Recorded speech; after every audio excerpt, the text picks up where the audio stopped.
Cruising to Cuba from the U.S. may soon be a reality for Carnival Cruises. The U.S. Commerce Department and Treasury Department have approved Carnival's plans to operate cruises to Cuba starting possibly in May. The company is still waiting for the okay from Cuba. Reuters' Dan Trotta. Carnival's had its eye on Cuba for many, many years. It hopes eventually that Cuba will be a very profitable business for them. A number of other ferry companies also have permission from the U.S. government to bring Americans to Cuba by sea. However, all of them, like Carnival, still do not have permission from the Cuban government. That's no small matter, as the Cubans have a reputation for taking a long, long time to approve such matters. The move comes after the two countries formally agreed to restore diplomatic relations last month. Morning Star's Jamie Katz. It's obviously an easy next step for the cruise lines because Cuba is so close.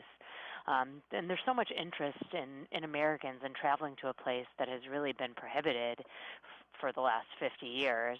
Americans are still banned from visiting Cuba as tourists, but they are allowed to go for a variety of reasons that include visiting family or participating in religious or educational programs. And so that's the catch with Carnival. The company says the cruises will focus on education, the environment, and economic development. They will feature Spanish lessons and workshops on the country's heritage. The cruises will launch under the Fathom brand, which is set up to run cruises with humanitarian and cultural themes and currently sails to the Dominican Republic. I think until those restrictions are lifted, you're really looking at a much smaller target audience for people who want to do good and give back to the community.